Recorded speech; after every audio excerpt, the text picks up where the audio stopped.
Hello, everyone. You are back with the Speakers Bureau here in St. Lucie County. It is the St. Lucie County Public Schools Speakers Bureau. And yours truly, Dr. Mills, Donna Mills. And it's been a little while, so I'm going to explain shortly what the Speakers Bureau is all about. It is a program that desires to encourage, motivate our young people and our entire community by having different, various speakers who come on and share their life story with you. So these folks are very successful today, and it doesn't mean that they have a lot of money or what we might think of as a success. But they're successful because they have come to a certain place in their life where they have achieved, but they've had the challenges, and they've had, just like anyone else, they've gone through in life. And they're going to help us understand those areas that they have that have caused them to be successful in spite of what they might have had to endure in life. So today, we have Mr. Antony Maynard with us, and he is the CEO of Ticos Studios. And he's going to explain to us a little bit more about what he does in this community and what Ticos does as well.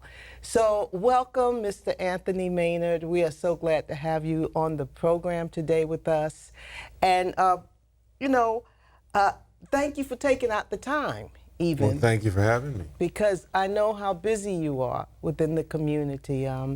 And so would you share with us, just give us an opening statement as far as what you do for a living and how you make a difference in this community? Well, Ticos Studios is a full-service consulting agency. We do marketing, social media, traditional marketing, and with me coming on as Chief Operating Officer, we've brought on a 501c3 nonprofit component. So not only can we engage nonprofits and for-profits for that matter and help them in terms of their marketing and getting their branding out, we are also putting a lot of new nonprofits out into the community and consulting and helping them along to get started, so that through them we can have as much of a community impact as possible. So that's what we do. We are, wow, time flies. We're about a year into the nonprofit campaign. Okay. And we've picked up some significant contracts, and things are going really well. Okay. So I know one of the contracts that you've picked up has been with the Allegheny, yeah. Franciscan Ministries. And what is that? What are you doing with them? Because for those that do not know about the organization, they have come into the Lincoln Park area here in St. Lucie County, which is in Fort Pierce, and they have provided the necessary funds to bring about change. And so can you share with us a little bit more about that organization and how you guys connect with them? So that's correct. Allegheny Franciscan Ministries is focused on the Lincoln Park area. They have a number of components to their mission: jobs and livable wages, community improvement. There's a number of things that they cover. They have a really broad umbrella. So we work within Lincoln Park and had worked within Lincoln Park before the Allegheny campaign. Number of nonprofits, number of for-profit businesses. Between consultation and marketing, we were already present. What we noticed is that this year in particular, with COVID, we're also in a census year and an election year. There was a gap, if you will, in terms of information and community awareness within Lincoln Park, in part because it's a socioeconomic challenged area, and as well as some of the programming doesn't have a direct focus to that area. Okay. So we said, okay, well, what can we do as an agency to help, to help correct this situation?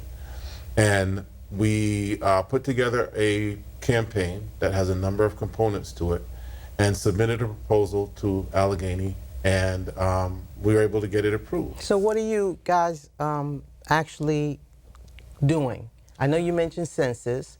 So we are actually, so there's 3 or 4 primary components to the community awareness campaign. One, COVID awareness. Okay. So we are working with all of the churches, nonprofits and agencies that service Lincoln Park to provide masks, sanitizers, signage, any sort of resources related to COVID that those entities don't have. Okay. We function as a bridge between them and the health department to get those things ordered and get them to them, primarily free of cost. Okay. And is anything else that you guys are doing? In addition to that, we also work with the Census 2020 office to get all of the census initiatives and promotions out in Lincoln Park, as well as working with Gertrude Walker's office, the supervisor of elections, to we're setting up as a third-party register to help register more people to vote and get all of the initiatives in regards to the vote in November out in Lincoln Park as well. Great, you're doing a tremendous service. I mean, just those areas alone, get people out to vote, the census, and then the COVID too. That you're doing a tremendous service, and we thank you for it. Now, what we want to talk about now is a little bit about you personally, your life. All right. So, start us out with telling us your educational background. So I am a Howard University graduate. Go Howard. Go HU. Go Bison. I'm originally from Massachusetts, where I attended Catholic junior high schools, Catholic high school. Okay. My high school at that time was one of the tops in the state. I went from there to Howard University, and from there to New York City to launch into my career. And that journey has brought me through a number of twists and turns here to Florida. Okay.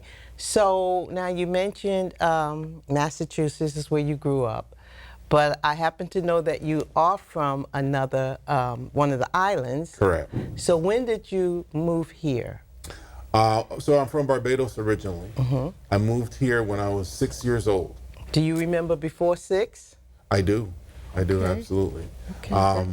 But that is it's almost night and day. When coming up, both my mother and father are from large families. And on the island, it was a struggle. You know, we were definitely not well off, but I never knew that because we had a lot of love in the household. So that my husband says the same thing. Yeah. That they were dirt poor. They were so poor. Wow. But he never knew it because he had so much love in the household and had 11 other siblings that he grew up with, and so he never knew it. You know, they were rich and at home with the parents that they needed and the love that they needed. But go ahead and share with us. One of the things I want to know about your life is can you think of your best childhood memory during that time? And that's why I mentioned even before, in regards to being in Barbados before you got here. Any time, teenager, you to tell us. I think my best childhood memory was, I was here. I was probably 8 or 9 years old when we came over originally in New York for a short time. Then we moved to Massachusetts. At that time in Massachusetts, there was a place called Mountain Park, which was an amusement park. And there were no amusement parks back on the island. So the whole concept was just foreign to me. And I can remember at 8 or 9 years old, my mother and father taking me up to Mountain Park, which was probably an hour from where we lived. And that was my first time at an amusement park. And it was where, you know, sort of my imagination of, you know, what the United States was and what the potential Fun. really took root, you know, that day. So it's an experience that I had as a child I'll never forget. Great.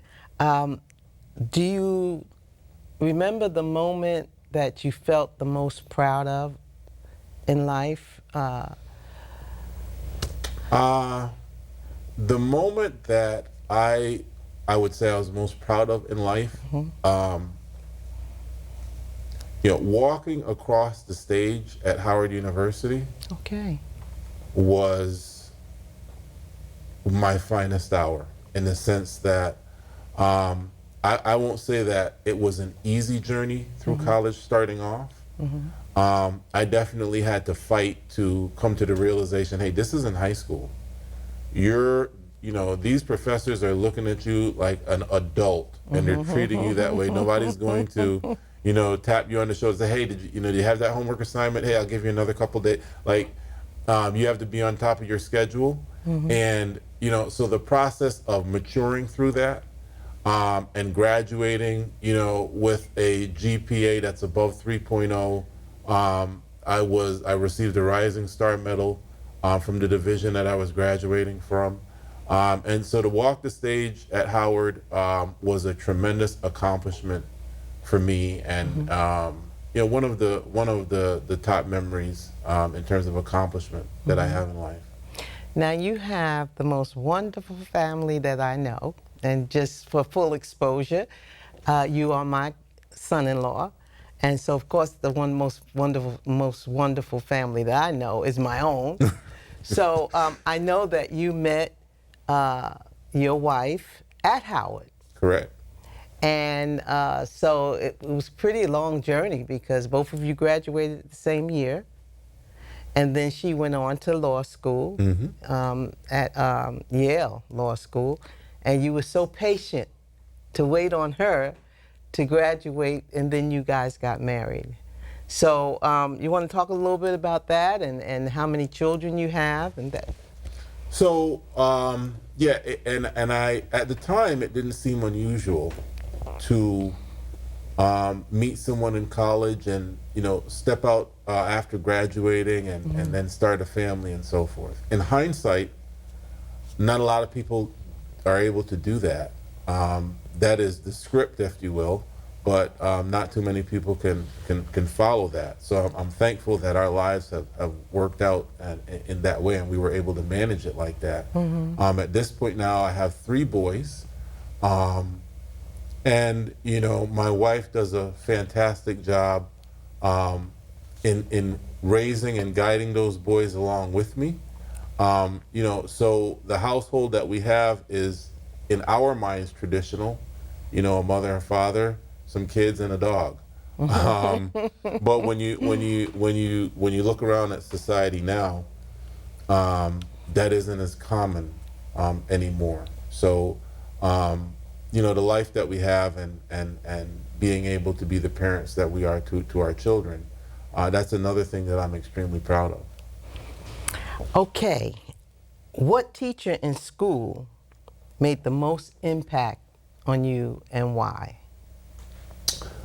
And while you're thinking about that, just to give a little bit more information on that, teachers are extremely important in children's lives. And we, as adults, usually could remember that one teacher. For myself, for example, I didn't remember a lot of my teachers because moved around a lot to different schools. But I do remember that teacher that made the most impact in my life.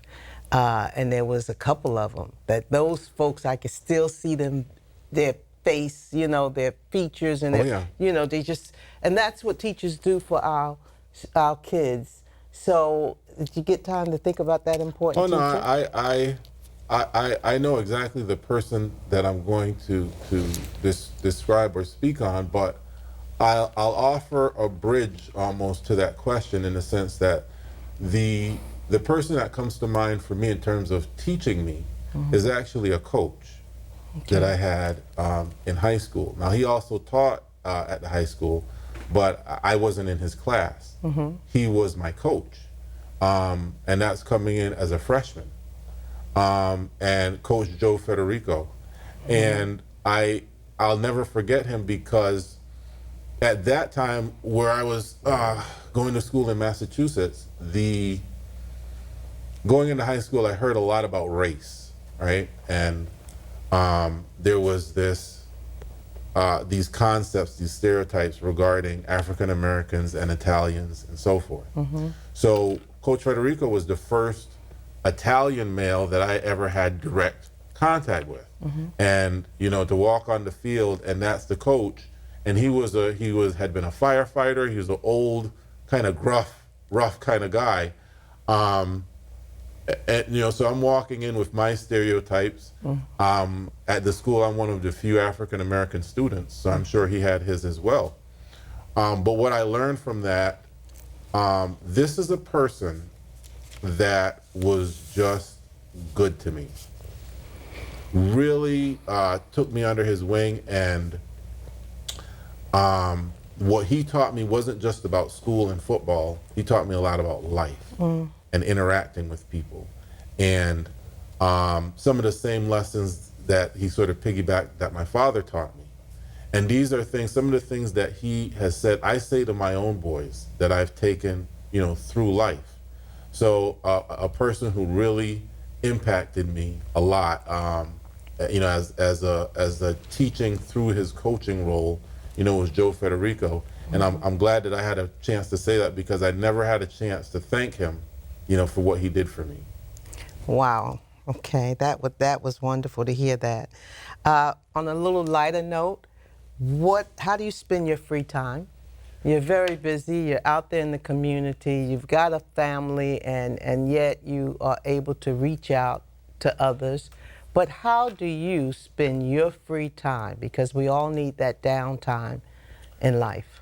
I tell you what, it may be kind of different. I'm a driver, right? So I've always kind of been a car person, not for the sake of impressing or what anybody else would think, but it's something that I enjoy, the mechanics of it and so forth, and performance and blah blah blah. So for me, if I have some free time, I'll take a ride, and and during that time is when I actually do a lot of my thinking, just observing the people and the world that we live in, and appreciative for everything, the sun, the stars, the trees, people interacting and walking around.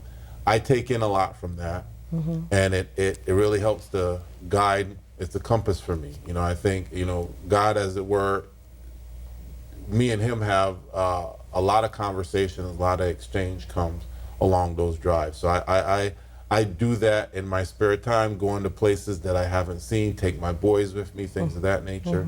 So I don't know if that's exactly an activity, but it's what I do. Oh, it definitely is. I agree that it is.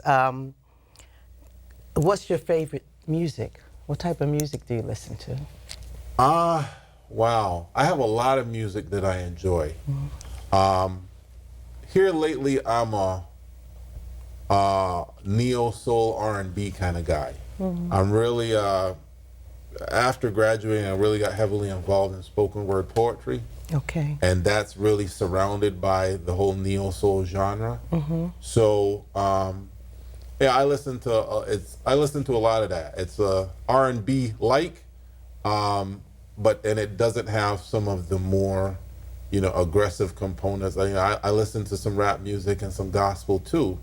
But more often than not, that's what you'll find me playing in the car. What are your top 3 favorite books, or maybe favorite book, could be just one, and why? Okay, so top 3 books. Number 1 would be the Bible. Okay, why? Simply because I'm a big knowledge and wisdom person. I think knowledge, wisdom, and understanding can get you really far in life in and of itself, if those are things that you pursue. And I find that regardless of where you may be at from a religion standpoint, it's unquestionable the knowledge, wisdom, and understanding that you can gain from the stories in that book. So that's number 1. I like the way you put that, from the stories. Because the Absolutely. Speakers Bureau is about telling stories. And it's the best way. Yes. It's the best way. And that was really, when you're talking about Jesus, that was really his communication style. People would ask a question, and he would come back with a parable or a story to illustrate his point of view. You know, I'm not nowhere near as good as him, but I've tried to take on some of that, and I find that when you can put something in a story that a person can understand, you know, it hits a little bit harder It helps. than trying to just use the technical ways to describe it. Yes. And any other books? I read a book years and years ago by Russell Simmons that I thought was pretty good in terms of, he was just talking about the industry and so forth and how he got started. He was an aggressive businessman when he started out. Now, you know, he's later made some decisions that I wouldn't agree with, definitely. But at that time, as an entrepreneur and starting out in business, that was very helpful. And a book that I read actually by Bernie Mac, one of his first books. I never knew that a person could Now share comedy okay. through a book. I never had a book where I laughed out loud so much. Okay. And so I learned a Comedian. lot from that as well. Now, I know this may be a little touchy question, but Okay. What are you afraid of most in life? We all have our fears. What would you think would be your greatest fear in life? You know, at this point in life, and if I had that question 5 years ago, 10 years ago, the answer probably would be different. But for me, at this point That's in a good life, point. yeah, you know, you live and you learn. At this point in life, my greatest fear is associated with in any way failing my children or my family. I am, especially in this day and age and what I see going on in society, I am committed to making sure my boys have a similar life experience to myself. And I think that I had a pretty good one to this point. Some of the stories that I hear are really horrible, and I don't want them to ever be in a position to have to share that type of story or that be a part of their memory and existence and history.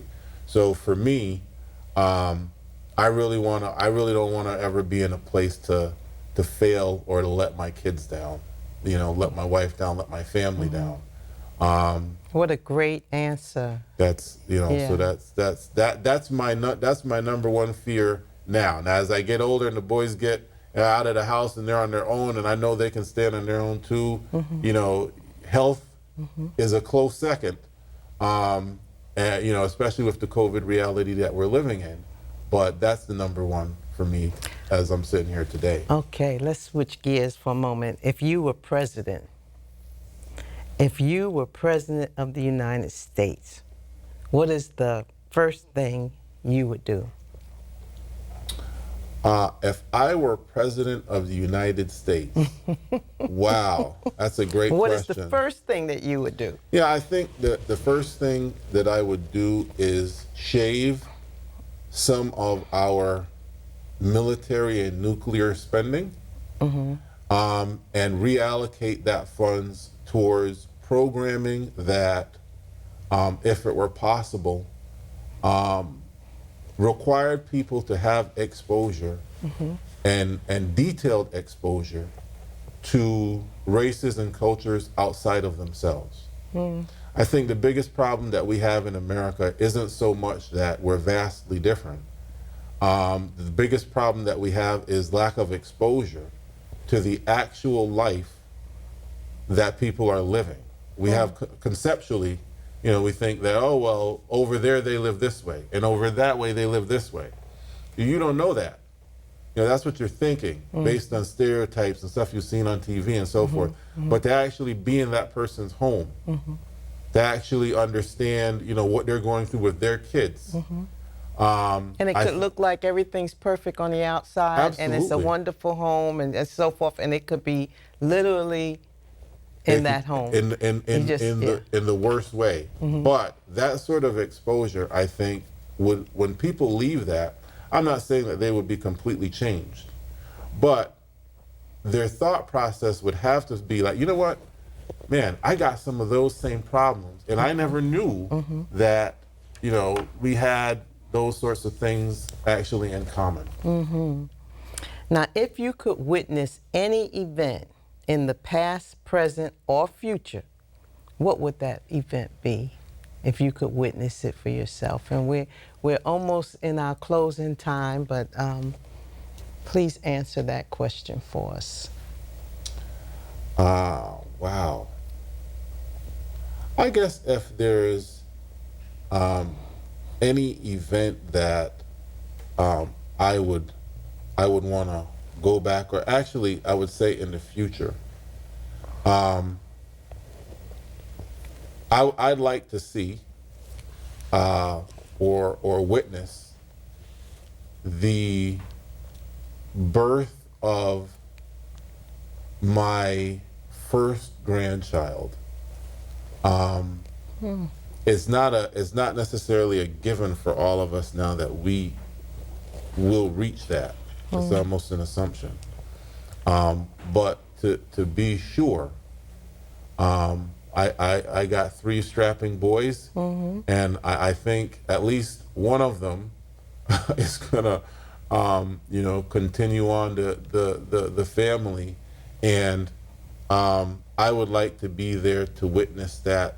Coming from Barbados, legacy is a big thing, and to be able to witness, I hope in actual life that's the case, but to be able to witness the continuation of the legacy of both of the families that have come together, you know, to create those boys. You know, that's something I definitely, if in any way I were going to miss it, I wouldn't want to. Well, one more question. So you have about 30 minutes to answer this one, but how would your friends describe you? If you were to look outside of yourself and see you and your personality, and see the perspective of others rather than your own perspective, how would your friends describe you? My friends describe me as an analytical person. Okay. And I think that that's accurate. I have a lot of friends, a lot of clients, a lot of business associates that call me, and you know, just lay out, hey, listen, you know, this is what's going on. What do you think? The reason they do that, or at least what I've been told, the reason that they do that is because I am going to either make a statement or ask a question that basically cuts directly to the heart of the issue. Mr. Maynard, you have been an excellent guest. Thank you much. This has been a great experience. Very interesting story. We learn a lot from others' stories, and you mentioned that earlier. So we thank you so much for coming on, and we hope to be able to have you on in the future as well. Sure, I'd love to. Thank you so much. Ladies and gentlemen, this has been the Speakers Bureau, St. Lucie County Public Schools, and we appreciate you spending time with us, and this is for everyone. Your story has touched a lot of lives. Thank you so much. Thank you for having me. Okay.